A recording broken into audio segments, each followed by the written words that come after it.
ये कहानी है रवि की, जो एक आईटी कंपनी में काम किया करता था। उसकी नौकरी ऐसी थी कि उसे कई बार देर रात तक ऑफिस में रुकना पड़ता था। उस रात भी ऐसा ही हुआ। उसे निकलते निकलते 2 बज गए। वो अपने घर के लिए निकल पड़ा। सड़कों पर सन्नाटा था और सिर्फ स्ट्रीट लाइट जल रही थी। आसपास कोई शोर नहीं हो रहा था और बस हवाएं चल रही थी। वो तेजी से अपनी बाइक अपने घर की ओर ले जा रहा था। जैसे ही मेन रोड से उतरकर घर की तरफ घूमा तो उसका फोन बजने लगा। उसने अपना फोन निकाला और देखा तो उसकी माँ का फोन था। रवि ने फोन उठाकर कहा, बस मम्मी, घर के पास ही हूँ, 2 मिनट में आ रहा हूँ। उसने फोन वापस अपनी जेब में डाल लिया, पर उसे अपनी गर्दन के पास हल्की हल्की सरसराहट महसूस हुई। उसे लगा कि जैसे कोई पीछे से चल रहा है। एकदम से उसकी बाइक भारी हो गई। जब वो बाइक चलाने लगा तो उसे लगा कि उसके पीछे कोई बैठा है, लेकिन वो इन सब बातों को नज़रअंदाज करते हुए अपने घर पहुंच गया।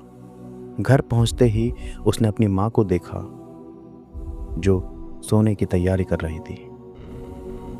रवि ने पूछा, माँ, क्या तुमने मुझे फ़ोन किया था? रवि की माँ ने चौंक कर कहा, नहीं, मैं क्यों तुम्हें फ़ोन करने लगूंगी?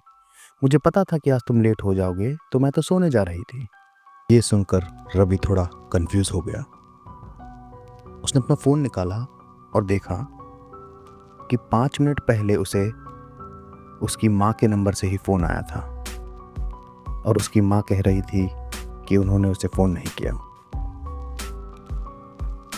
वो थोड़ा सा डरा, पर उसने अपनी माँ से पूछा, माँ, तुम मेरे साथ मजाक तो नहीं कर रही ना? तुम्ही ने तो कॉल किया। ये सुनकर उसकी माँ को थोड़ा तैश आ गया। उसने कहा, अरे नहीं, बोला ना मैंने नहीं किया। उसने सोचा कि अगर माँ ने फ़ोन नहीं किया तो फिर किसने किया? अभी वो इस बारे में सोच ही रहा था कि तभी उसका फ़ोन फिर से बजा।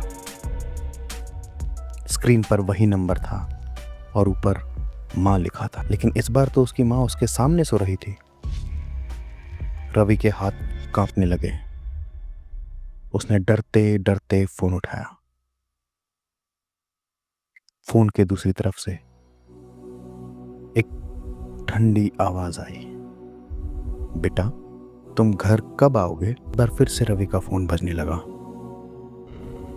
रवि ने डरते डरते फिर से वो फोन उठाया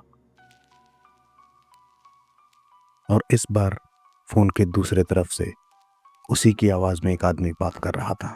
तो उस आदमी ने कहा, माँ, तुम कहाँ हो? तुम कब आओगी? उसकी आवाज कांपने लगी और उसने फोन काट दिया। इन सब के बीच रवि की माँ उठ गई। उसने नींद में ही पूछा, कौन था? रवि ने कहा, मुझे नहीं पता माँ, लेकिन आवाज मेरी ही लग रही थी। अब उसकी माँ बैठ गई। उसने रवि को बैठने के लिए कहा और थोड़ा पानी दिया और फिर धीमी आवाज में कहा, यह पहली बार नहीं हुआ है बेटा। रवि का दिल जोरों से धड़कने लगा। क्या क्या मतलब माँ?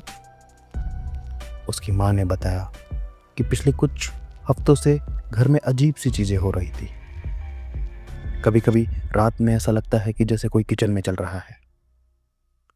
दरवाजे अपने आप कभी भी खुल जाते हैं, अलमारियां खुल जाती है। जब मैं सोने वाली होती हूँ तो लगता है तेरे कमरे में तू आ गया है, पर मैं वहां देखने जाती हूँ तो वहां कोई नहीं होता। उसकी माँ ने उसे बताया कि तेरे कमरे से कई बार तेरी आवाजें आती थी और जब भी मैंने वहां जाकर देखा तू होता ही नहीं था। अब रवि को पूरा बदन ठंडा पड़ने लगा था। उसने एक झटके से अपने कमरे की ओर देखा तो दरवाजा आधा खुला हुआ था और अंदर घुप अंधेरा था। उसकी माँ ने उसे कहा, बेटा तू अभी अंदर मत जा। लेकिन रवि रुका नहीं। वो जैसे ही अंदर गया, उसने देखा कि अलमारी के शीशे पर एक अजीब सा निशान था, जैसे किसी ने धुंधले शीशे पर एक हाथ रखा हो। रवि धीरे धीरे उसके पास गया और जैसे ही उसने शीशे में खुद को देखा, उसकी परछाई उसे घूर रही थी बिना पलक झपकाए। और फिर उसे अपनी ही परछाई से डर लगने लगा। वो थोड़ा पीछे हटा, लेकिन उसकी परछाई पीछे नहीं हटी। उसकी परछाई हंसने लगी। रवि घबराकर रूम से बाहर आने लगा, पर उसने देखा कि उसकी परछाई अभी भी वहीं खड़ी है। रूम की लाइटें झपझपा रही थी। रवि ने बिना कुछ सोचे अपनी माँ का हाथ पकड़ा और दोनों बाहर आ गए और उन्होंने जल्दी से उस दरवाजे को बंद कर दिया। उस रात माँ बेटे उस हॉल में ही सोए, लेकिन रवि ने हिम्मत करके फिर से एक बार अपना फ़ोन चेक किया।